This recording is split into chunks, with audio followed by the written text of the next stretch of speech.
Welcome, YouTubers. Today's video is going to be on how to do electrolysis. If you got any metal parts, with myself, I'm a Relic Hunter. Quite often I come upon metal relics that are rusted all to death, and I want to try to salvage them or try to preserve them as much as possible. And today's lesson is going to be on how to do electrolysis at home on metal objects. You can carry this over to a lot of things. You can do smaller versions of the battery charger. I got a wall charger that I use, a small version with clips that I do coins and little sorted things with. But today's my bigger tank, and I got bigger stuff, or just stuff in general from nail size up. What I'm going to be using is first off is let me get the focus in here. First off, it's a Schumacher 6 feature all-in-one charger. It's an all-purpose charger. It's got multiple settings, and the key ones are going to be here: the 210 and 50 amp start, and off on the other side you got the select switch for the 210 and 50 amp select, or the maintainer charge of 0.3 amps. Our settings are going to be for this one, let me get the focus in, it's going to be the left for here. We're going to be the left switch. We're going to be on 210 and 50 select. And then for the left side where you got your options, 210 and 50, what I'm going to set it on is the 10 amp. And of course we got for the timer in, basically what this is the timer. You can set on 1, 2, 3, 4 up to 11 or 12 hours. This the gun tool that I'm going to be doing should probably only take about 3. We'll see. Actually, I previously done this gun tool way back in the day. Let me see if I can get focused in on that. I previously did this gun tool. Actually, I didn't even do electrolysis. This is when I first started metal detecting, and I didn't know anything about metal, and I just took polyurethane, spray on polyurethane, and just coated the sucker. So what I did is took some varnish remover and removed the coating.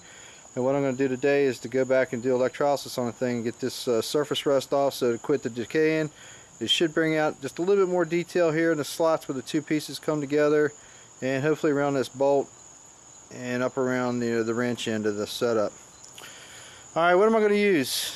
Of course I'm going to use the charger, 3-setting charger. And word of advice, the new chargers, this is an old charger, it's probably 10 to 15 years old, if not older.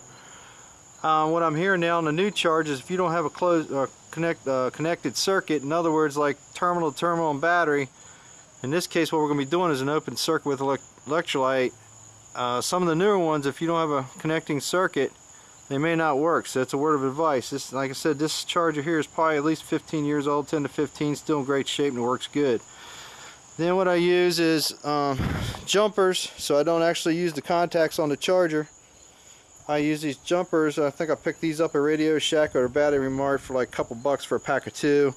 Here's the other one, and I'll show you how they work here in a minute. And then basically what I got is a cheap Rubbermaid container. It's made out of polypropylene plastic or polyethylene, one or the other.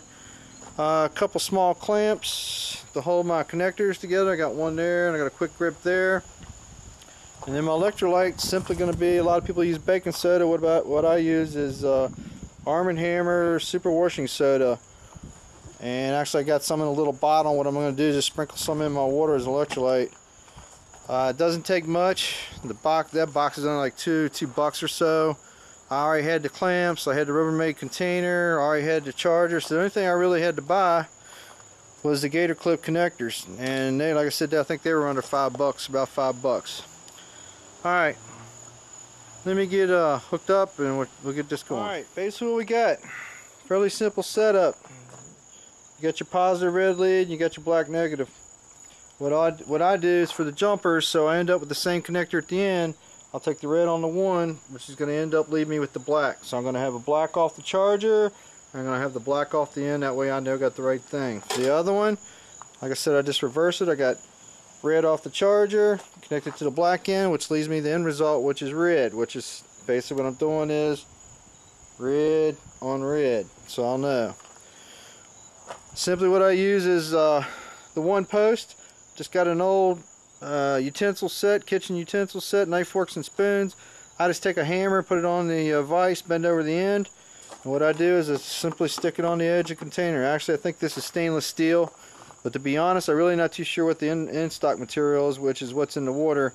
As you can tell, it's tarnished, so who knows what truly that is. But generally, like to use stainless steel. I've tried rebar before. The only problem with rebar doesn't make a good connector. To me, the terminal post, as the rebar, the terminal post gets dirty really quick, and you're constantly cleaning it in order to keep your current flowing. These things, all I got to do is take a little small brass brush or a piece of double-aught steel wool and just brush it off, and the connector's good, and I got a good connection. So basically what I'm going to do, this is my positive lead. One more time, I'm just going to take it. Basically, I just connect it to my my one terminal. So all I'm going to have is a positive terminal from my water connector. Got a jumper, goes into battery. And what I'm going to do is simply to stabilize stuff. What I do, I just take it right here at the junction. A little difficult one-handed.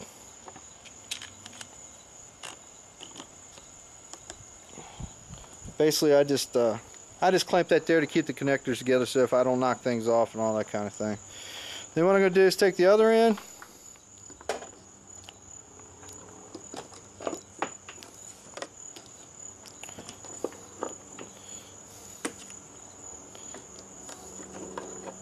Alright, basically I had a little gimped here, so basically what I did is took the other one, same thing, my negative, I hooked the two together, just clamped them in place.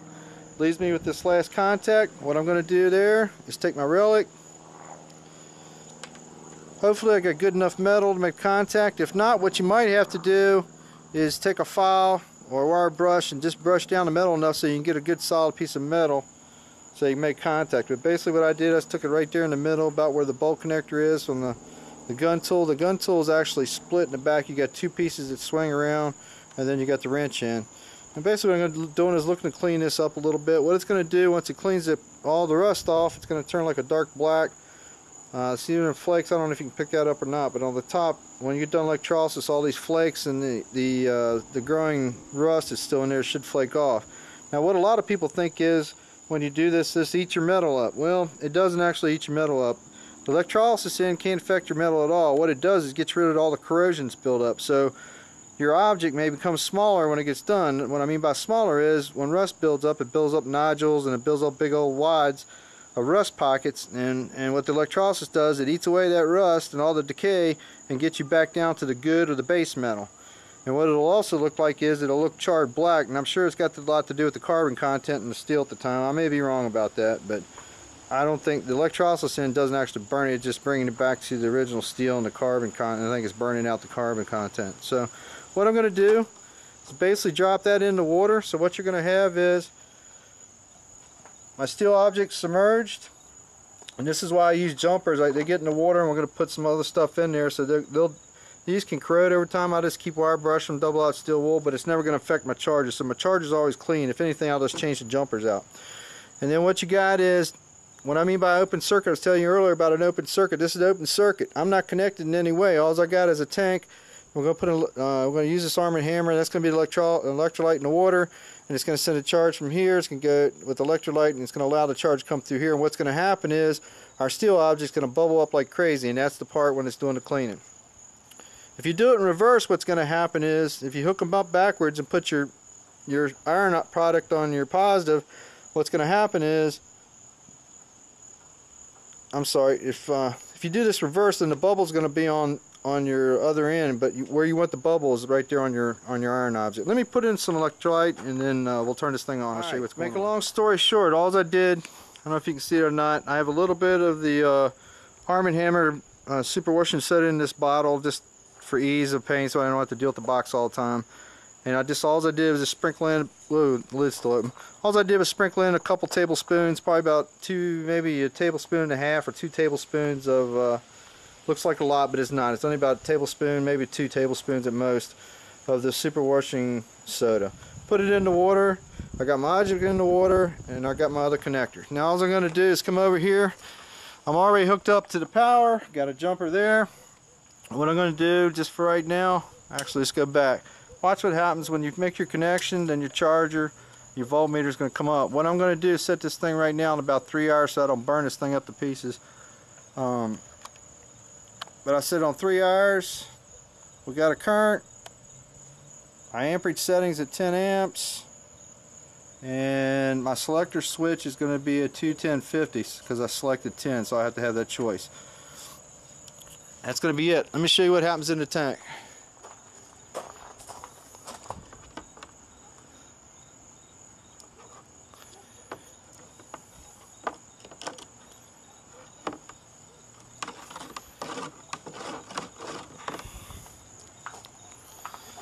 Alright, right now you can probably see, my camera focuses, you can see the bubbles. It looks like smoke coming off the terminal. That's electrolysis and it's working, and that's a good thing. It'll generally roar a little bit better, but what's happening right now is there's so much corrosion on the tool right now. Until I get some of that corrosion off, once I get that off, we'll take it out, take a brass brush, we'll brush it down a little bit. We'll come back in, and once some of that metal's exposed, and I'll throw that connector on there and throw the charge to it, that thing will be on a real roaring bubble. Right now it's just a small bubble because there's still a lot of corrosion on there, and we got to get down to good metal before it gets a good electrolyte connection. Alright, what's happening over here?